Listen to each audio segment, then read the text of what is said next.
In this video, I'm going to get you set up with some basic features with the Nikon Z6II, and I'm even going to get you off auto mode. Last year, I switched from the Nikon D610 to the Nikon Z6II, and I'm very impressed with this camera. It's absolutely amazing. And the best part is, it's very easy for beginners. So let's turn our camera on and get started. Most of these options and features can't be done when you're in auto mode, so for the purpose of this video, let's put our camera into aperture value. It's right here on your mode dial where it says A. The first setting you should learn is how to reset your camera back to factory settings. If you ever mess something up, you can reset all your camera settings back to how your camera was when you bought it, but it won't delete the pictures on your memory card. To do this, press the menu button. Then scroll down to the setup menu. The second last option on this page is called Reset All Settings. Once you find it, press OK, and then hit OK again on Reset. That's all you have to do. The second thing to learn is how to format your memory card in camera. Once your pictures are safely downloaded onto your computer, you should put your memory card back into your camera and format it here. This will delete all the pictures on your memory card, but it will also optimize the memory card for this camera. To do this, press the menu button. Then go back to the setup menu. The very first option here is called Format Memory Card. And you have two slots for two different memory cards, so you're going to have to do this twice. By the way, if you ever accidentally press a button and you're in a menu screen that you don't want to be in, instead of panic pressing buttons or turning the camera off and on, all you have to do is touch the shutter button without pressing it all the way.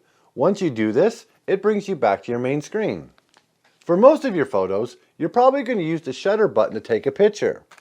But you also have the ability to use touch screen.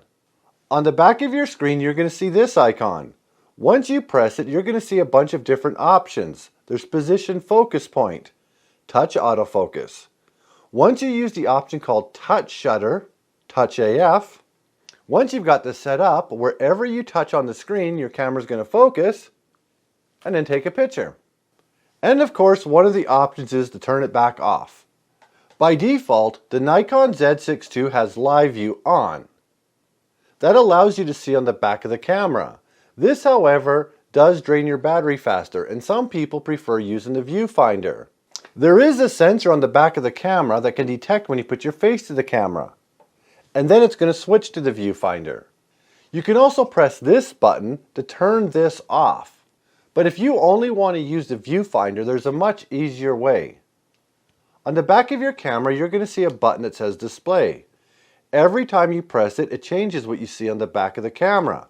One of them has a histogram. There's a leveler. And eventually, you're just going to see camera settings. Once you're on this screen, you can only use the viewfinder. In most cases, I prefer using the viewfinder, but more importantly, this is what I do to make sure that my battery doesn't drain fast. And if you want to return back to the normal screen, just hit the display button one more time. And now you can see on the back of the camera again. By default, your camera is set up so when you press the shutter button, it takes a single image. But sometimes you want to use what's called burst mode or continuous. This allows you to press the shutter button down and your camera is going to keep firing off images. It's great for sports, for pets, or kids.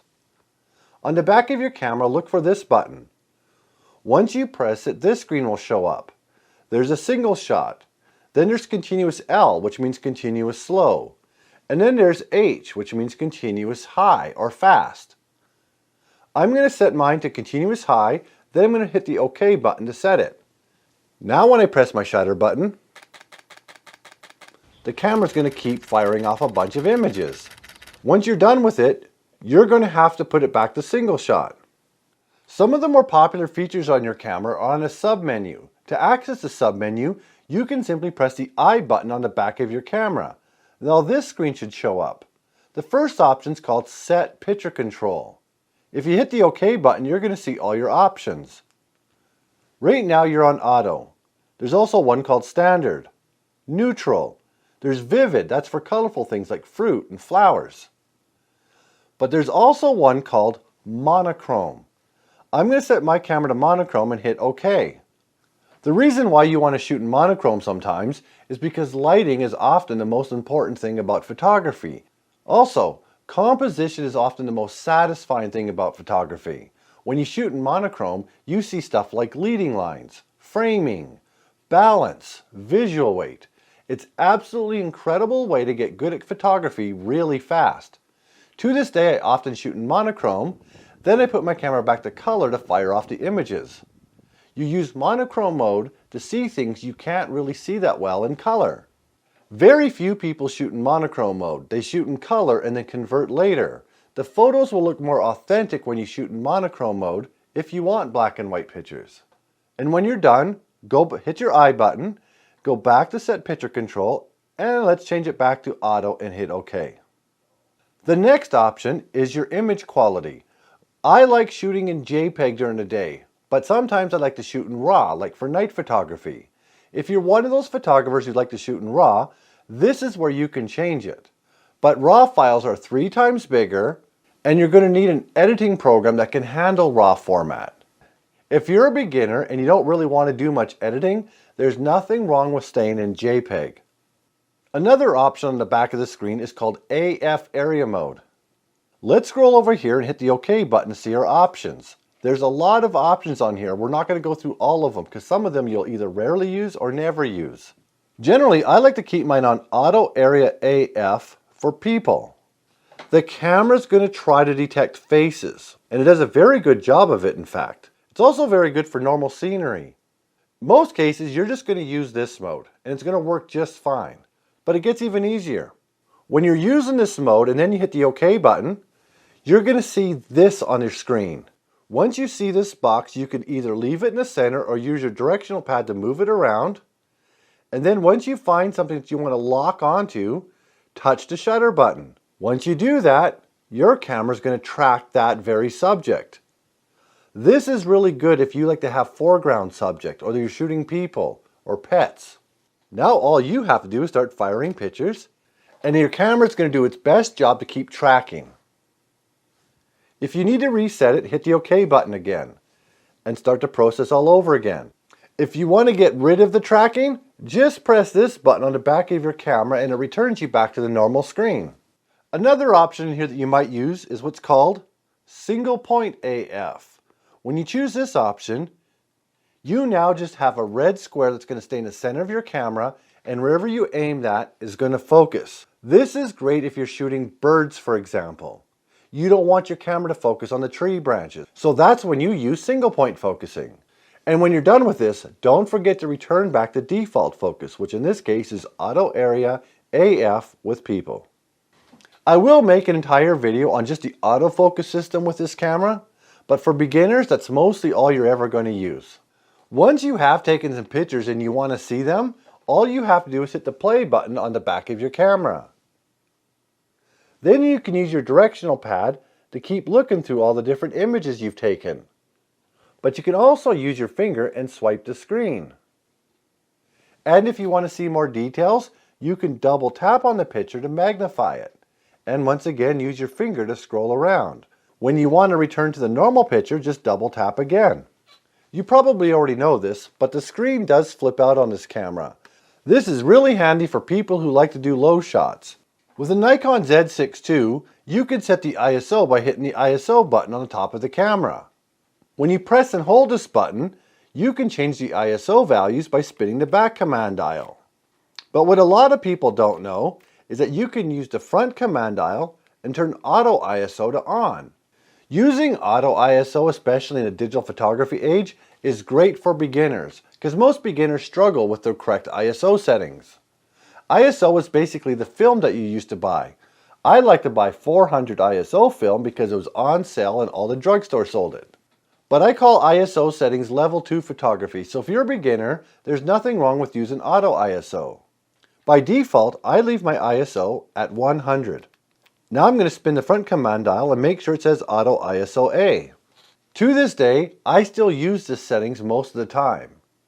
And because you don't have to learn ISO now, most of your problems and frustrations are now gone. What makes this camera so easy to learn is it's got what's called exposure simulation on the back of the camera. So you should never have overexposed or underexposed images because you'll see it right here. That's because now I'm going to teach you what's called aperture mode. It's a semi-manual mode. It's only going to take about 3 hours of experience to get really good at it. And the best part is this is going to be your gateway off of auto mode. You've probably already put your camera in aperture mode. It's right here on your mode dial where it says A. In this mode, you're going to set the aperture, but your camera's going to choose the shutter speed for you. And if you use auto ISO, your camera's also going to choose the ISO. 95% of my daytime pictures are shot in aperture mode with auto ISO turned on. Now that you're in aperture mode, you're going to see this value on the back of your camera. These are called f-stops. And it's also regulated by your lens. With the kit lens that came with most Nikon Z6II cameras, the range of apertures can be anywhere from an f-stop of 3.5 all the way to f22. When you shoot in what's called a wide aperture, you're opening up the iris in the lens the widest to let in the most amount of light. When you shoot in a narrow aperture, you're restricting light. So anytime you're shooting in a dark place, that can be like a back alley, a cloudy day, or indoors, you want to shoot in a wide aperture. To change the aperture on this camera, just spin the front command dial. Now you're going to see these values change. When you have your lens all the way open, the widest aperture you can go to is 3.5. And the value next to it is your shutter speed, which you have no control over. You're just going to set the aperture. So anywhere where you feel like it's dark, just make sure your camera's set to a wide aperture. That just means the lowest f-stop value you can go. If you zoom your lens in all the way, the widest aperture is 6.3. But another reason why you want to shoot in aperture mode, when you do zoom in and shoot in a wide aperture, you can now create shallow depth of field. That's how you get the bokeh effect with the blurred backgrounds. So if you focus on something close to you, zoomed in with a wide aperture and a background that's a few feet away or further, you can see the bokeh effect even in camera. So if you take a picture at aperture value of 6.3, then for the next picture you shoot, let's say f11, and then you shoot f22, you're going to see a different looking background for all three pictures. At f22, there's barely any blur. At f11, it's somewhere in the middle. At 6.3, you have nice blurred backgrounds. But again, you have to focus on something reasonably close to you and have a background that's a few feet away or further from the subject you just shot. That's why some photographers buy those 50mm prime lenses. They have an aperture value of 1.8. Now you're going to get that sweet, dreamy bokeh effect. But those cost more, but I put a link to one of these lenses in the description below. Another thing you could do in aperture mode, when you do want that flat auto mode look, that would be great for sceneries, mountains, or architecture. We're just going to set our camera to f8. When you shoot at f8, you pretty much eliminate any depth of field. So let's just spin our command dial to f8. The way to remember this is f8 and everything is great. Everything in this picture is in focus, just as if you're shooting in auto mode. And this will pretty much work on most days, even cloudy days, bright sunny days. It's just not going to work when it's a very dark area like indoors or back alleys. And that's pretty much all you need to know now as a beginner when you're in aperture mode. When you get a little bit more experience, you can learn different apertures. For example, if you're a professional, you'd put your camera on a tripod, and you'd probably shoot something like this at f16. But most of us don't want to bring tripods and lighting kits with us everywhere. And when you're in aperture mode, the Nikon Z6II is very good at getting the right shutter speed to make sure the exposure is correct, but it's not perfect. So we have another camera feature that you can learn to optimize the exposures for some of your photos. You can use exposure compensation by simply pressing this button on the top of your camera. When you press and hold the button, you're going to see this value on the back of your camera. Now spin your back command dial. Right now it should say 0.0. If you go to +1, you're going to make all of your exposures one stop brighter. Now you can let go of your button and take a picture. Then you can press the exposure compensation button and spin it back to 0 and take a normal exposure. But if you like darker images, press and hold the button again, spin it to -1. Now all your pictures are going to be one stop darker. When you go to places where there's a really bright sun, mountains, lakes, or anything that's shiny, sometimes the pictures look overexposed. So on days like that, I generally leave my camera at -0.7. Sometimes when it just snowed and it's cloudy, my pictures look a little too dark, so you get this sad, depressing winter scene. On these days, I may just leave my camera at +1. I rarely go past +1 or -1. I stay somewhere in the middle. Now you're going to get manual mode looking pictures without learning manual mode. I call aperture mode with exposure compensation mini manual mode. And it's only going to take you a couple hours and you're going to be very good at it. So even if you only learned everything I've taught in this class so far, that's over 95% of your photography already. There is another semi-manual mode that you're going to use sometimes. On your mode dial, let's switch our camera to S. This stands for shutter priority mode. In this mode, you're going to choose the shutter speed, your camera's going to choose the aperture for you. There's 3 different reasons why you want to shoot in shutter mode. For example, if you need to shoot something that's moving fast, like a dancer, wildlife, or people, you want to shoot a fast shutter speed. If you want to shoot a waterfall, you want to shoot a slow shutter speed. If you want a little bit of motion in your picture, you're going to use a middle shutter speed. Now that you're in shutter mode, if you spin your back command dial, you're going to see these values change. Those are your shutter speeds. So this is 1/200th of a second. Let's pretend we need to go free some action. We're going to go shoot some sporting events. Let's spin our command dial to the fastest shutter speed we can go. With the Nikon Z6II, we can shoot 1/8000th of a second. If you use this fast shutter speed indoor, your screen may be too dark. Because this is a really fast shutter speed, it may be too fast for some lighting conditions. What you're going to have to do is shoot the fastest shutter speed you can for the lighting conditions you have. Outdoors, 1/8000th of a second should work just fine. Generally speaking, anything from 1/500th of a second up to 1/8000th of a second should freeze action.